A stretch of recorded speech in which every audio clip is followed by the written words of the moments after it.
So, hello to anyone who is going to be with us live today, and hello to anyone who is watching the replay. I am Cora, and this beside me here today is Vivi. Hello. So, I have brought Vivi in today to have a really special chat. Vivi and I have been working together since the very beginning of last year. So, she's been a client of mine for about a year and a half now. And I brought Vivi in today to share some of her story with you and to share some of her journey and things that she's learned and continues to learn. So that being said, I can't introduce Vivi as well as she can introduce herself. So hello, Vivi. And again, just thank you so much for being here today. Hi guys. It's my pleasure, honestly. All right. I need to find my words. I'm a little nervous, but I'll find them. Yes, Uh, so how about, yeah, first of all, Vivi, just say hi and introduce yourself. Tell us a little bit about who you are. I'm Vivi, and when you ask that question, I'm like, who am I? Like, I'm a 31 years old woman that's trying to discover more and more about herself and her journey and who she really is. And um, yeah, I who am I? What am I doing? I love kids. I love cooking. I love helping people, and And you live right now in? I live in New York for the last 3 years of my life. That has been a challenge that I have adapted to, and now I think I'm pretty happy here. And Originally from? I'm originally from Romania. Yeah. I lived till 28 years old in Romania, and then one destiny happened, and my husband found me in a train for 20 minutes. We talked, and then I left to Romania. We did not see each other for 1 year. Then he came to Romania for a month, and that's how our love story started, and that's what brought me to New York. And I'm Awesome. very happy about that story. Every time I'm saying that story, I feel like I'm lighting up. Yeah. It was one of your, and I know in one session we talked about, what choices have you made in your past that were driven by your intuition and that just felt right. And I know that was one of them that we talked about, right? Your move and your marriage. Yes, 100%.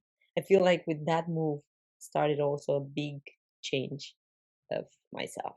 Yeah. Which we're going to talk about a bit today.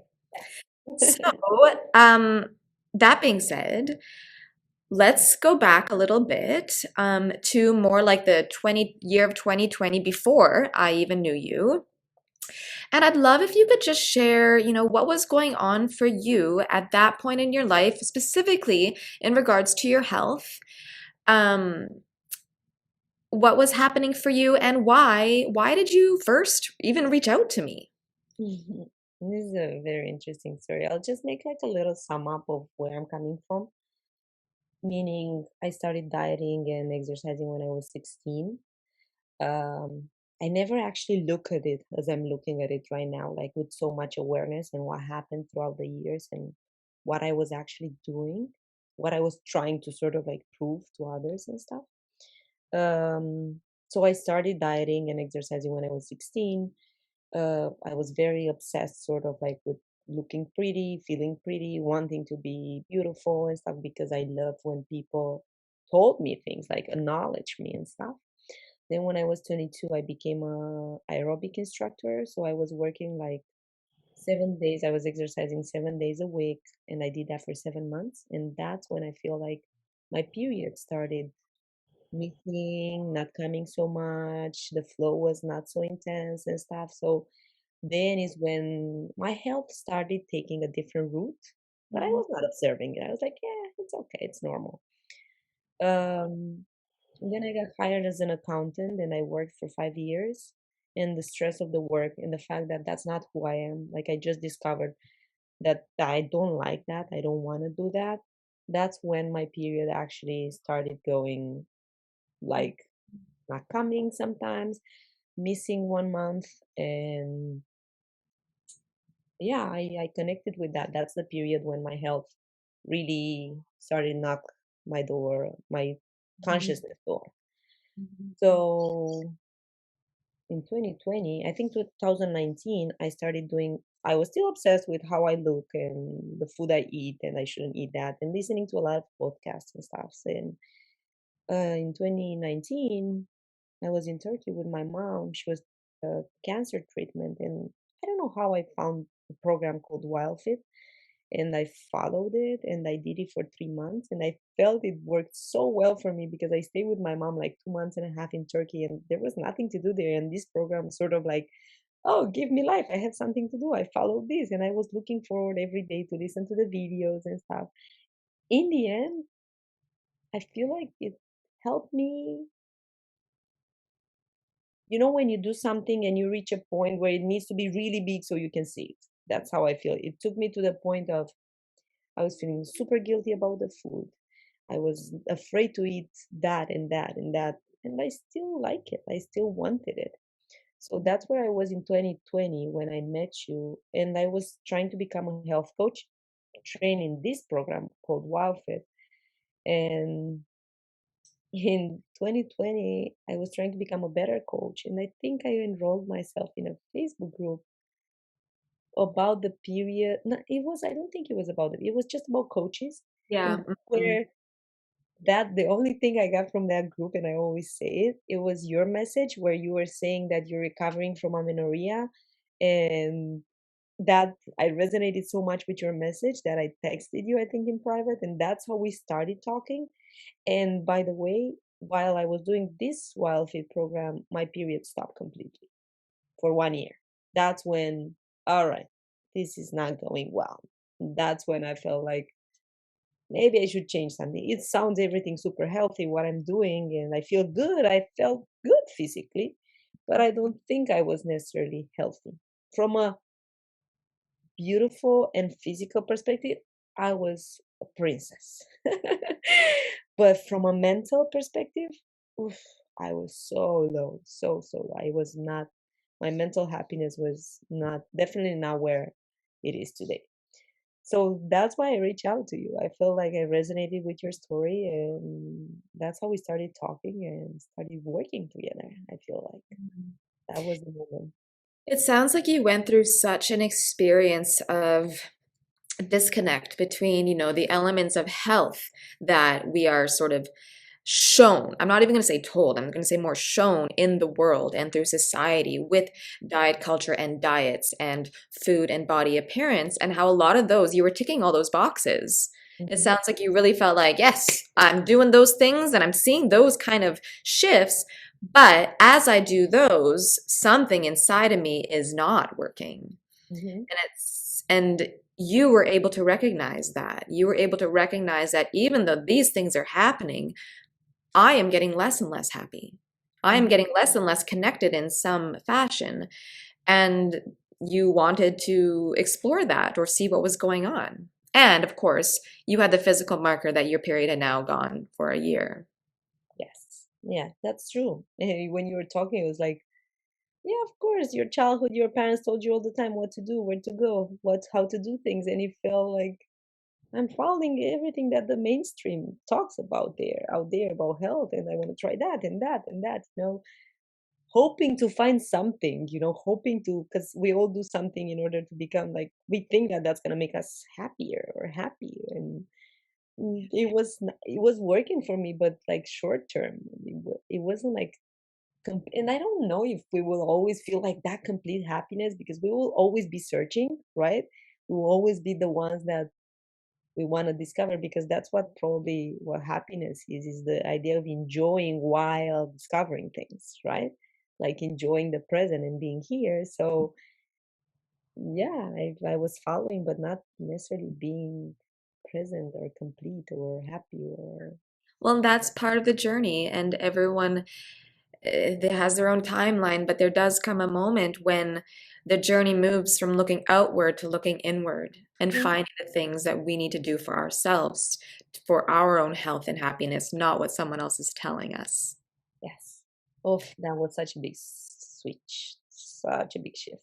Yeah, so you and I started seeing each other in, I think it was January, and we saw each other consistently kind of throughout the year. And as I've said to you, I have witnessed just these beautiful, wonderful, amazing, powerful shifts since January last year till now. Um, so It's been a how while. would you, yeah, how would you describe, because we're still kind of early in this year. So if we're just looking at all of last year, how Mhm. would you describe last year for you in terms of your healing and health journey? If you could describe it in a few words, how would you describe last year for you? I would I would say like my journey of making peace with food, especially with food and my thoughts about food, because I felt like I was so obsessed with I cannot eat that, I shouldn't eat that. I was like I have a story in my mind that I couldn't wait for the weekend to come so I would go out and eat something else because I was just focused on the things that are healthy and I shouldn't eat that and that because that will hurt you. I was not necessarily paying attention to my body, what it tells me. I was just like following that's what should I eat, that's what makes me healthy. If I eat the other thing, I will get sick. So I feel like that's what I making peace with food and directing the focus from food towards something else that's happening in my life. Like you said, looking inward, realizing what do I really need? What why I'm so obsessed with the food? What are the other things that lack in your life?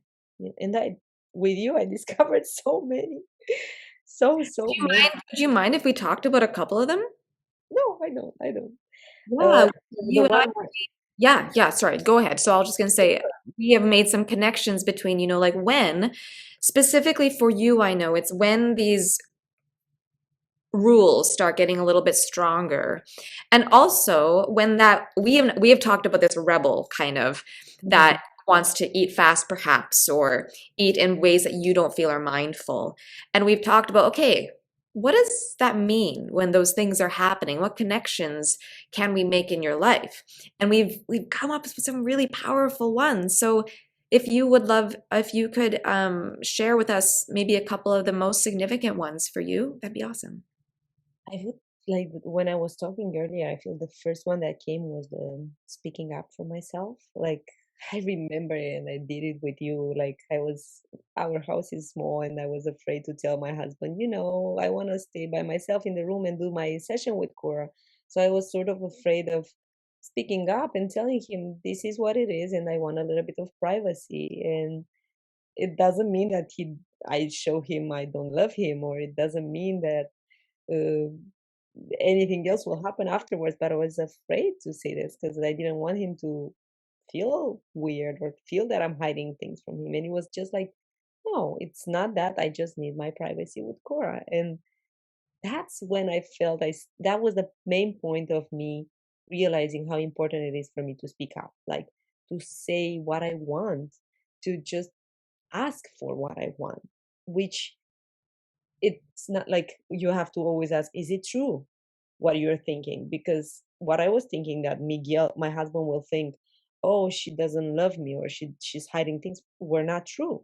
And I was able to talk to him and tell him, and that happened with him, then happened with friends, and then it happened with my dad. And I was able to more speak up for myself and say what I think. And if that's what I think, that's what I think. And accepting more easier, like a little easier of who I am. This is who I am, and that's what I do. And yeah, it's that idea of speaking up for myself that helped me a lot.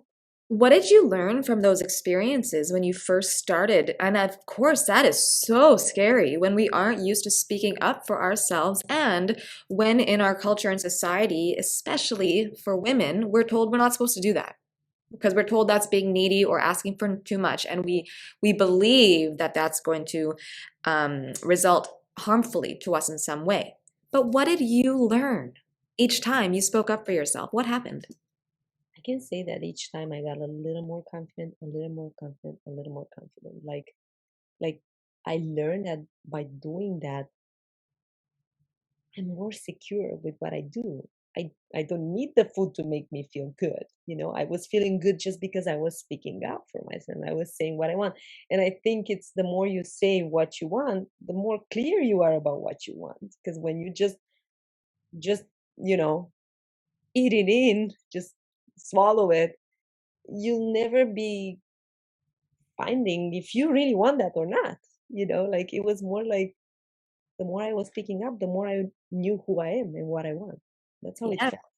And a huge part of the healing journey when it comes to re-navigating our relationships with our bodies and food specifically is learning those things, Yeah. relearning what it is that we do want, what you want to say. What did you learn in terms of the other people's reactions? Hmm. That's an interesting question. It's funny because I feel like the reactions weren't what I was expecting. Not at all. Like it was right now I was thinking of my dad and I was in my head he's gonna react in a way that we're gonna fight or we're gonna have a conflict. No, nothing like that happened. Actually, he was very chill. My husband too.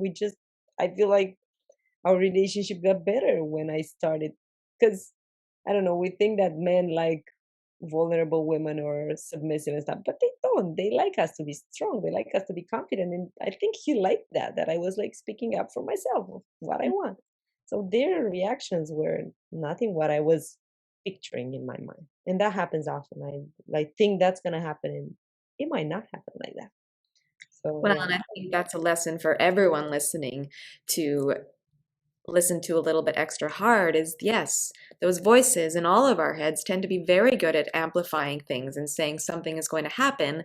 But after we do the scary thing, chances are it's not quite as big as those voices made out to be. Yes, indeed.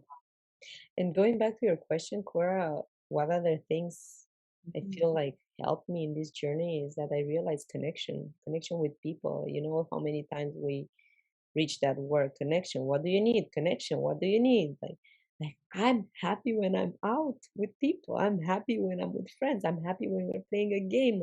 I'm happy when I'm working with people. Like I do cooking classes in a place here in Brooklyn and I just love it. I'm happy to be out and stuff. And that for me it's like feeding myself. It's like an energy that I cannot explain. And I think I've always been like that, but I never realized it so intensely that you see, you have to not have it for a little while to appreciate it more. So I feel like that's what I need. I need connection with people, and that was another big one for me. Like Yeah. picking up in connection with people, it's something that made me realize. All right, that's what you don't need necessarily that food. You need that part of you that makes you feel in a different way. Yeah. Sometimes food is connection too. Like you go out with friends and you eat and it's part of it, but it doesn't have to be the main focus. Absolutely. Or we have these desires that we feel deep down within that we maybe cannot put a name to. And so when we cannot put a name to it or we haven't done that work to know what that is, then what is the easiest thing to soothe that feeling? Something tangible such as food, or perhaps it is exercise for some. Um, and just kind of if you could look back in time a little bit to when you were seeking, the wild fit and your period was getting less and less frequent, were there things in that you are exploring in your life now that you think were missing in that time? Hmm, formulate that differently. I don't like you mean like if I was having these things that I discovered right now when I was doing Wild Food, when I was in that program. Well, a couple years ago when you were really exploring your health before you reached out to me, or maybe at the beginning when we reached out to me, can you look back now and see some things that might have been missing to fulfill your life a little bit?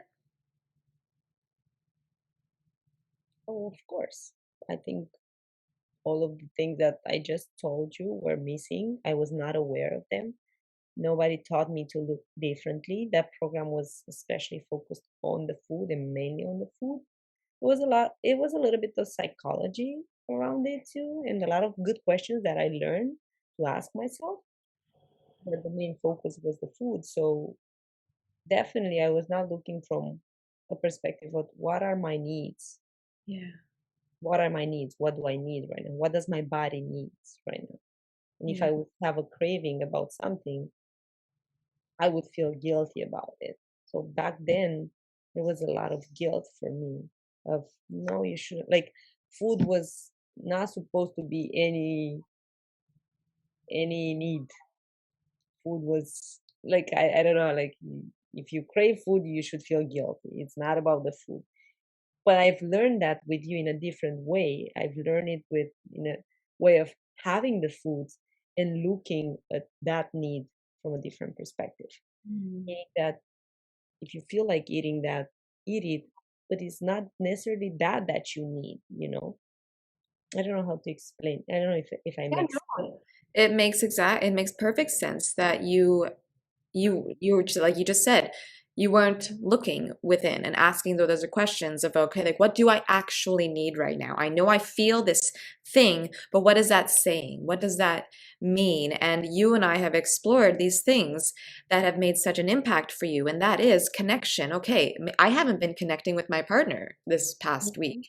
What do I need to do to connect with him? Or other members of your family? What else am I missing? And you're so aware and saying, I miss creativity. I want to be like Oh, around yeah. people. And we've talked about your kind of work questions and going into new employment and why you want to do that and working with your hands, working with kids. What are the things that fill me up that I'm not getting right now? Even within, like, we'll say just within this last couple days, what have you not been doing? And I'll ask you, like, have you connected with your partner in these last couple days? And you'd kind of be like, no, not really. I know that's true. That's so true that you mentioned the creativity right now. I feel that's another part of humans in general. We have all of us, I feel we are creative. And I used to have so many beliefs about myself that I'm so bad at it and I should not say any idea that I have. And the last year I started painting and I've never done it. And it's not that I'm really good at it, but I like what I do for myself. I'm not selling anything or I'm not an artist, but because I've discovered I like to do things with my hands, I realized how much joy that brings me. And the painting and the way, I don't know, you arrange things and I look at a tree and I try to paint it the way I do it. It doesn't really matter, but yeah, like expressing the creative part in us, or when I'm with kids and I want to play with them and I have an idea, just be able to let it out and let's see. Maybe they'll like it, maybe they won't, but they just take the risk and do it. You'll never find out if you don't try. So yeah, that's another big part of my journey, like Yeah. letting your creativity out and express it in the ways you feel like you want to express it. I use this analogy a lot with, I think, you and my other clients. I use this analogy of like a simmering pot. When we have a pot of boiling water and we're putting a lid down on it, we're shoving things down, which means metaphorically, we're not letting those truthful parts of us out, our creativity, our need for play, our speaking out. We're pushing down that lid, but it's just going to bubble up and it's just going to keep bubbling up and it's going to need a release. And if we aren't doing that support work or that, inner work, we will want to release. And we will most likely go to it in our community here to food or exercise or something about changing our body. That is another way of getting that release. But as you have been learning over this past year, giving yourself those things starts to minimize that need to release it in other ways. So, as much as we talk about the connections with food, I would like to just talk a little bit about actual food, because I mean, that's what part of this is, right? And I'm just curious,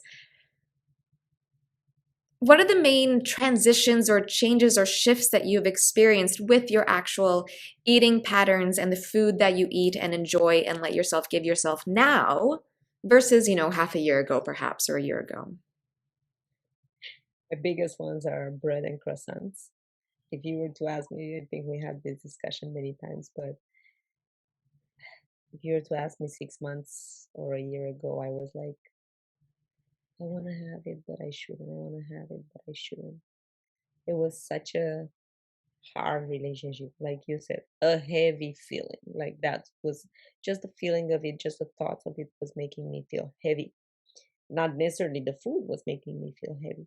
So I feel like, so with me, what I observe, the more I resist the food, the bigger is gonna come in time. Like I want it right now, but I'm not having it. I shouldn't have it. Then I'll have a thought about it next day and the third day, and I feel like at some point it explodes. Like, oh, I cannot wait to have that. Like I'm so like dreaming about that, and I feel that was my journey with food and with the croissants and bread. And I think I took it so slow with you from a point of you were giving me permission, like I needed your permission to have it. So I had a little bit your permission and my resistance to it. So I had a little bit of it. Then it was still coming back, the thought of it and stuff, and I had it again. And working with you, it didn't feel like I went and I had all the croissants in the world. I felt like it felt maybe like I had 3 days a week croissants, and then next week one, and the next week I had three again, and in a month I was having one a week.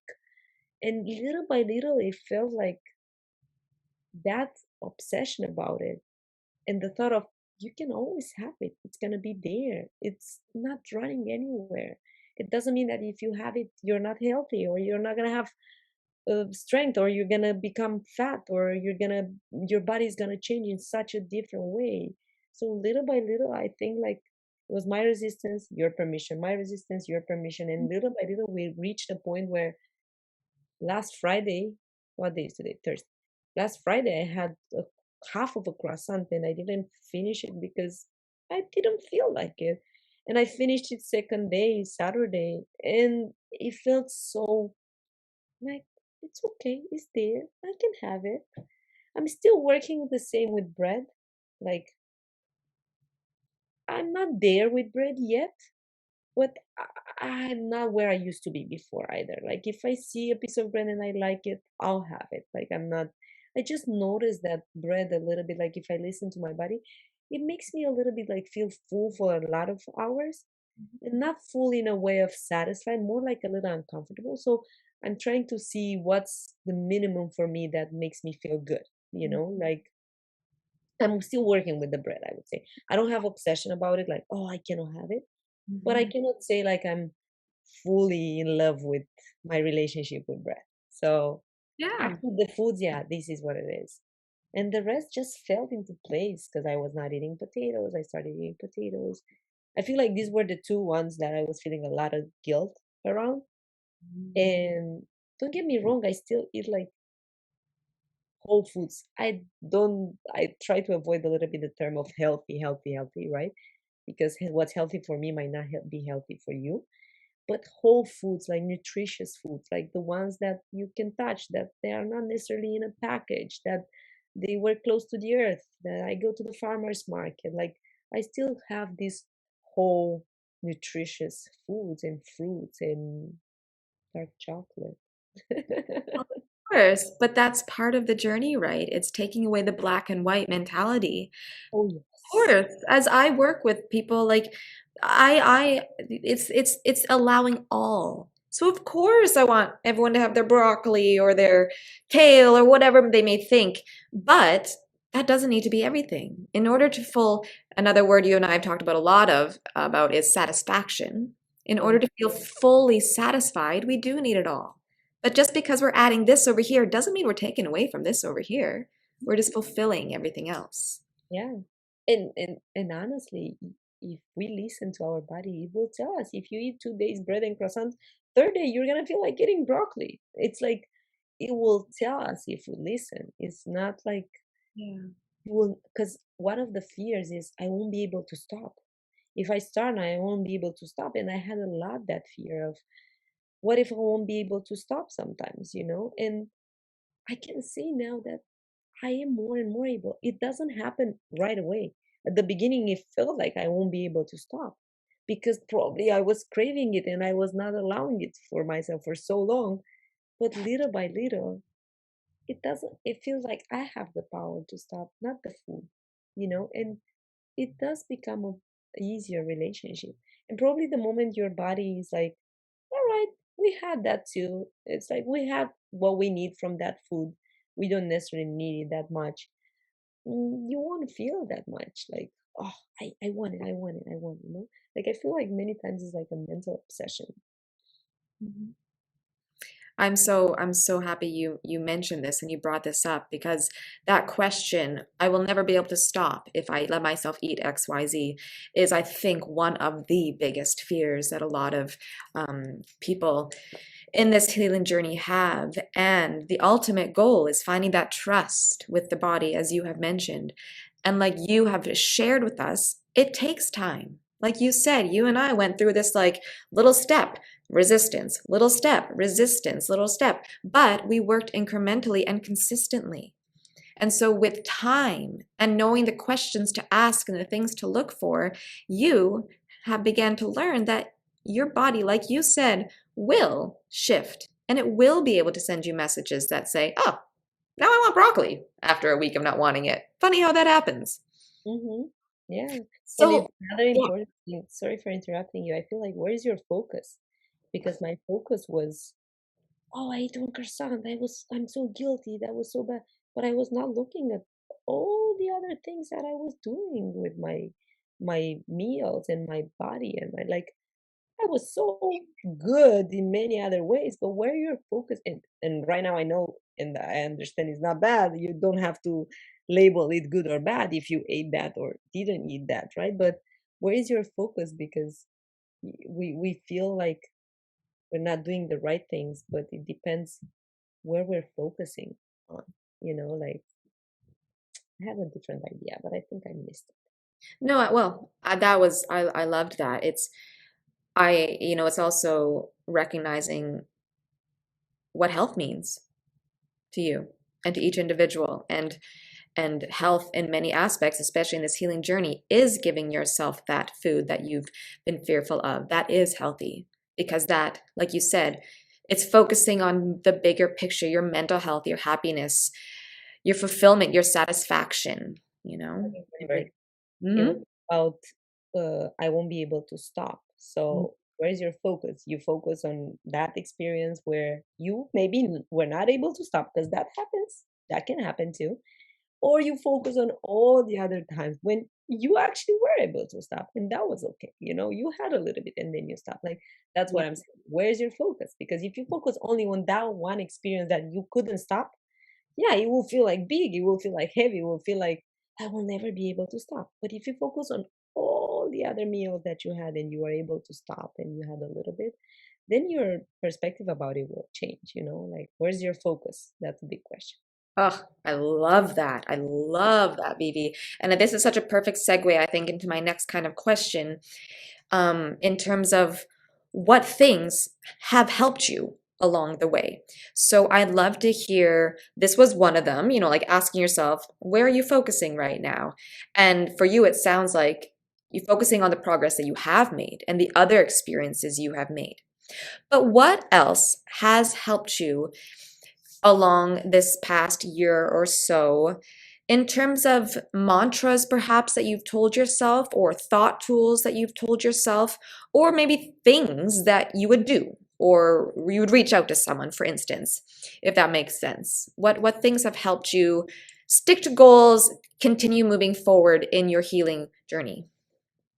All right, so I feel like one of my biggest challenges were, still are sometimes, to eat when I'm hungry and not eat when I'm not hungry, when I'm not nutritionally hungry, and eat past satisfaction. And I feel that I forgot about these things because this little issue that I had because I was deeper in other things of I shouldn't eat that, I shouldn't eat that, I shouldn't eat that. Which the problem from my point of view was not the food that I was eating. It was this thing of not paying attention to my body when it's hungry and when it's not hungry. When do I want to eat food and when do I want to walk or have a hug or something else, which is not necessarily connected with food. So I feel like we, after I wiped away all the beliefs about I shouldn't eat that, I shouldn't eat that, that's not good for you, because I feel like there's a big, you can find a book for about everything that you are not supposed to eat today. And after I got rid of those beliefs and I said, I'm just going to pay attention to my body and see what works well for it and what's not. This was my coming up all the time. the thing of I eat past satisfaction. I'm and how the mantras, because you were asking me, I feel like what I've used more and what you taught me is like there will be another meal. Mm. There will be next day. There is gonna be another week where there that you can eat, and that's so true. The moment you understand that you're not gonna take away that food anymore. It's there, and there will be another meal that you can have.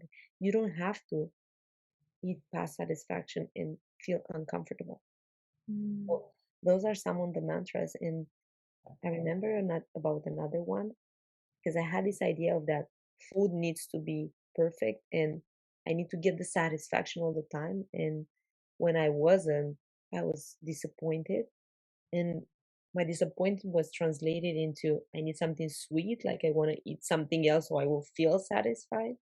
And you taught me of accepting imperfect meals because they are out there and we need to be understanding that sometimes it's just food experiences that you haven't. Maybe you liked it, maybe you not. So when I didn't like it, it was the mantra of food doesn't need to be perfect. Mm. I can move on from an imperfect meal. There is the next meal that can be better. Like I remember this mantra that I worked a lot with. Yeah. And yeah, it felt way better, that thing. Yeah. Another thing that you taught me is like shaking my body, like shaking a lot. Like I really like that because I do that a lot in the mirror and it helps. It's just a matter of take the decision to do it and just When do you do that? When would you make that choice? I feel like when I feel very like filled up with emotions that I don't know what they are about, that I'm uncomfortable. I feel uncomfortable and I don't know why. I just start to shake and I do it in the bathroom in front of the mirror or after I shower.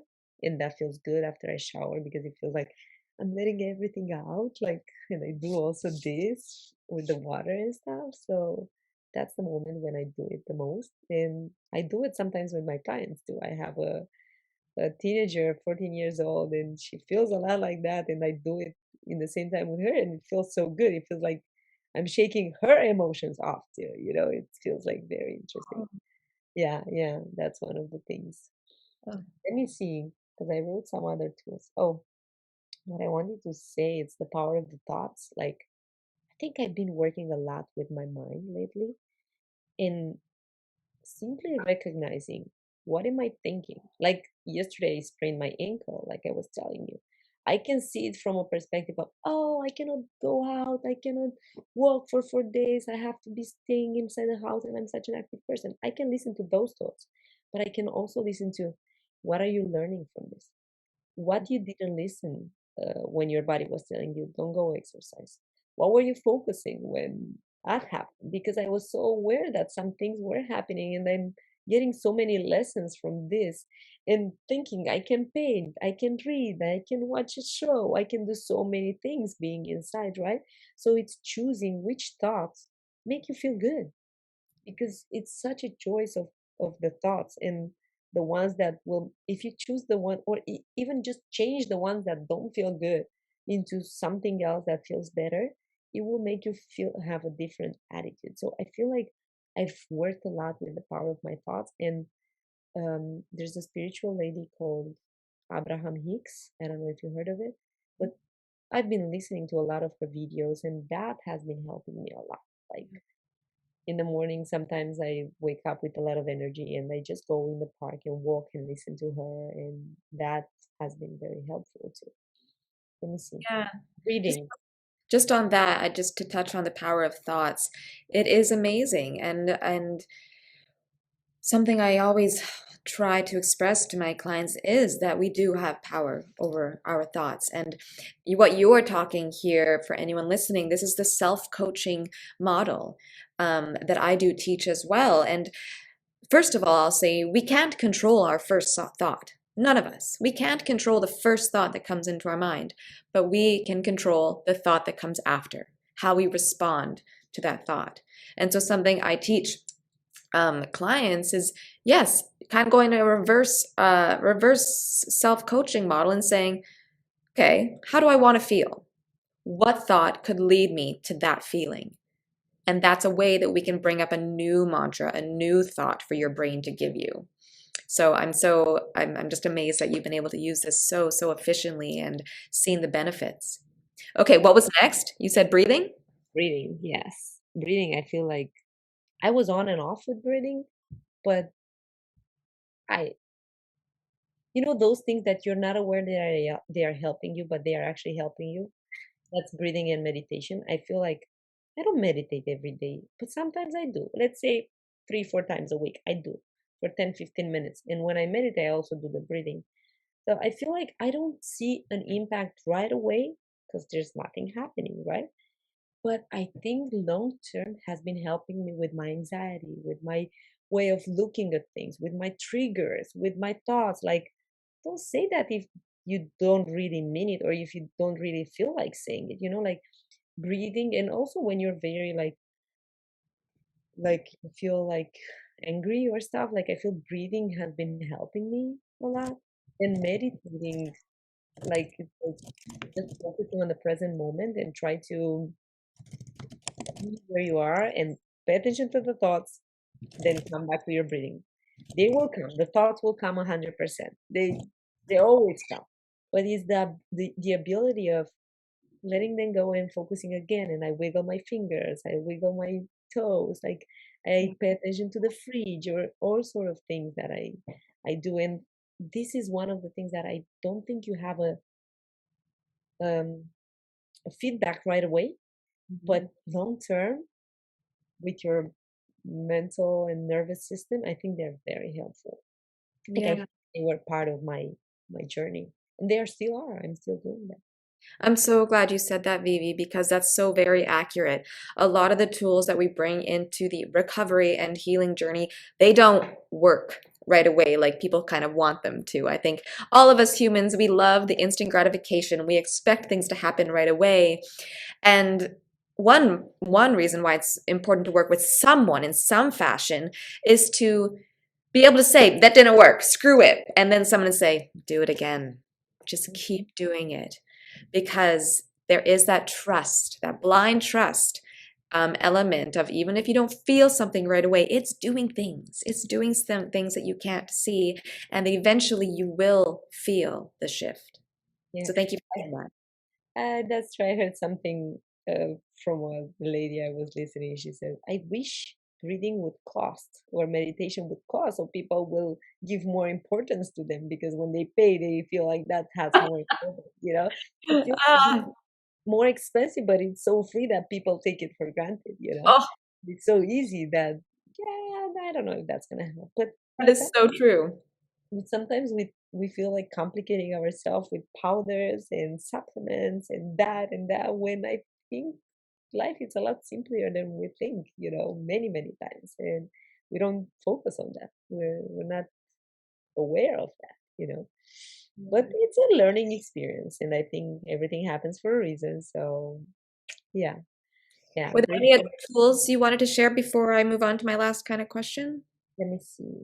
Oh, another one that I do, and I don't know, I saw a video one time and I think I was like so present and I resonated with. It's I roll my feet at night. My hands, I never tried it, but I think I did it for a week at night and in the morning. So there's a habit that I created in the morning when I woke up, I roll my feet. And at night when I go to bed, I roll my feet. It's just something I do. It's so natural right now. I think for me, it's like a moment of separation of, all right, the day finished. It's time for you to relax. Just roll your feet and go to bed. And then in the morning is like, all right, you had a good sleep, roll your feet, prepare to get up and go. Like, and I swear, it's sometimes these are the things that you're not even thinking you're gonna do them, but it's such a thing that I saw one video maybe a year and a half ago, and I done it, and then it was so easy that I continued doing it, and now it's like just unconsciously I do it. I don't do it because, yeah. Oh, I love this. I Yeah. love this. This is It's like your unique symbol for resetting.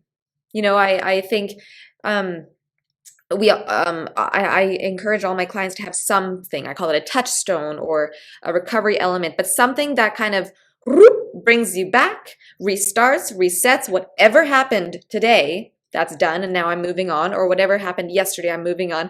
This sort of feels like a bit of your like day is done or new day is starting, sort of message to your body. Yeah, that's how it feels. Yeah, it's true. That's Awesome. how it feels. I love Yeah, that.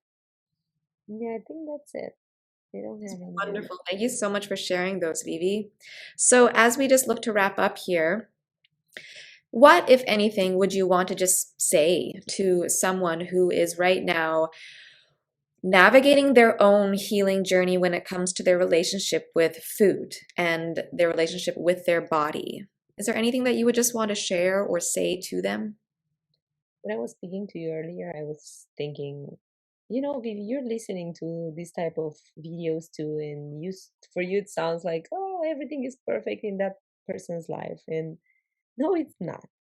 We are like um, trying to show you a lot of the things that works for us and that helped us in our journey. That doesn't mean that our journey is perfect or that perfection even exists. It's just the little things that help me move forward. And what I would like to, maybe it's like an advice, is like to be patient and be kind. Be kind to yourself. Like I feel like beating ourselves up for the things that we do doesn't do anything then making you continue doing that thing. Because the moment you don't accept that thing, and that's part of you, and if you want to change it, you will, but in time, accepting it, accepting the present moment, accepting where you are right now, it's a way more helpful strategy that worked for me for long term. The beating up, because I beat myself up a lot in the past, it's, I don't know if it works for you, but it works for short term. And I'm gonna do that, but then you're just like in a cycle, And I felt like for me, being kind and leaving the past be past and being present and accepting where I am right now, it was way more helpful. And just to finish my story, so we will have a beginning and the end. After 3 or 4 months of working with you, of bringing some of my foods back, of not being so obsessed about food, gaining some weight indeed, and trying to accept my body what it is right now. It doesn't mean I cannot move. It doesn't mean I cannot exercise. It doesn't mean I cannot do a lot of the things that I used to do before. Yes, it's not so skinny and perfect as I used to see it before, but I'm accepting it right now more and more. It's not easy to accept it, like it's not easy, but it feels good. It feels healthy. It feels better than it used to be. So my period came back, and I think right now I have almost a year that my period is coming back, and it's like I feel it's regulating little by little. Like I feel a little bit healthier. I feel a little bit more feminine. I feel a little bit more like connected to myself. So just to have like a beginning and an end. So that would be one of my biggest advice. Like be kind to yourself. Don't beat yourself up. And then I would just say, ask yourself, why? Why do I want this? How is this gonna make me feel? What do I need? Or even ask your body, like, what do you really need right now? That for me works a lot. What do you really need right now? You know? You and I've worked a lot on creating a relationship with your body Oh and yeah. finding ways to ask it questions, to care for it in the ways that it is asking for. And you've made such beautiful shifts with that. Yeah. And yes, just to touch on, I'm so happy you said you talked about that compassion piece because motivation is not um, propelled by fear. We're all inside just like little children, and if you yell at children, they're just probably going to want to rebel or run away. But if we can find ways of bringing in an element of understanding and compassion, then that can propel motivation to continue to move forward. One of the questions I use to with my clients is that action coming out of love or out of fear? Mm. It's for me a lot with exercising, for example. Why do I want to exercise? Because I feel like it, because for the love of my body, or for the fear I'm gonna gain weight. or for the fear that I ate too much, or like, why do I want to exercise? Is that thought or action out of love or out of fear? That's something I've worked a lot with myself. And Yeah, I love that question. yeah, So what now, Vivi? Just before we say goodbye, what do you want to do now with what are your goals, your hopes, your dreams? Where do you want to take these things that you continue to learn? Anything? I feel like one of my biggest goals is, before my goals were I want to have many weeks of not eating this thing. I want to, like, my goals were so connected with food and feeling perfect if I won't eat that, that right now it's like my goal is like I want to listen to my body more. I want to, like, I have this feeling that our bodies are talking to us in a way that we might not understand, like our physical body, and I want to pay more attention to that. It tells me when it has an emotion. It tells me when it feels uncomfortable. It tells me when I shouldn't go play soccer because I'm going to sprain my ankle and I'm not listening. And that's one of my biggest goals, like to listen more to my body and follow. Because sometimes I hear, I can feel the what's feeling, but I don't follow what it wants. That would be one of my biggest goals. Then I feel another one is like eat when I'm just hungry and not eat when I'm not. Like I feel like it it's so easy. Just eat. It's so easy to say it, right? Eat when you're hungry, don't eat when you're not. It's not that easy, but that's one of my goals to pay attention to that. And that's connected with my physical body. And I want to be braver, like have more courage to express my creative ideas, like to let them out there when I feel like that might be a very good idea, you know. And let me see if I have another one. To go more like towards what I want. Like for example, I want to work in a coffee shop or in a place in the morning. I feel very active in the morning, and I felt like my focus or was on what would others say about me and not how I will feel if I do that.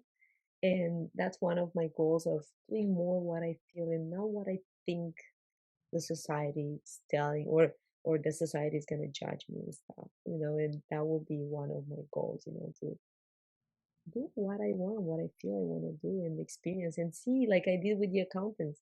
I was working in accountancy and I didn't like it, but it was an experience and I'm very happy I had it. It doesn't even like just experience it so you know what you want and what you don't want. And yeah, be happy. I want to live the present moment. That's what I want. I want to live the That present that moment. you made goes back to your question of asking yourself, why do I want to do this? Why do I want to work in a coffee shop? Because it fills me up in these ways. I can get to use my hands, all these reasons that you've shared with me. So asking the why. Out, I connect with people. I'm out there, and so many reasons. I have so many reasons. You just need the courage to just do it. Yeah, and you do, you will. It's growing every single day, every single week. Every time I see you, your bravery, your courage, your confidence in who you are, it continues to grow. And like I've said multiple times now, being able to be with you on this journey has been such a beautiful honor. So just before I say goodbye, usually in a session, you and I set a word. We usually have a word that's a theme for our session or your week ahead. Right now, what would you say your word is? For this session Sure. or my word in general. I don't know. Either one, whatever word is coming up for you in your how you are right now feeling. I feel like patience. I feel like I expressed a lot of all the good things that I'm doing with my life and the progress that I've been doing. And I don't want people to think that this is hard. Like I just want them to think that it's step by step and be patient because you can reach where you want to be. That's the word. I feel like patience is the word right now. Wonderful. Well, thank you so much, Vivi. Thank you for sharing your journey and your continued journey and everything that you've learned and that has helped you with myself and everyone who will be watching this. It is such a gift to so many people. So thank you so much. Thank you also, and for anybody that's want to, I don't know, they have questions or anything help or any idea that they feel like sharing, just feel free to writing in the comments or private message or anything. Like I Yes. I'm there. I'm happy to be there. Vivi is there for you all as I am, but yes, in the comments to this, ask any questions you want, or if it's cool with Vivi, I'll just make sure we have her kind of contact linked down there. And if you have questions for me as well, you know where to find either of us. Yep. Okay. All Okay. Bye, right. everyone. Bye. Bye-bye.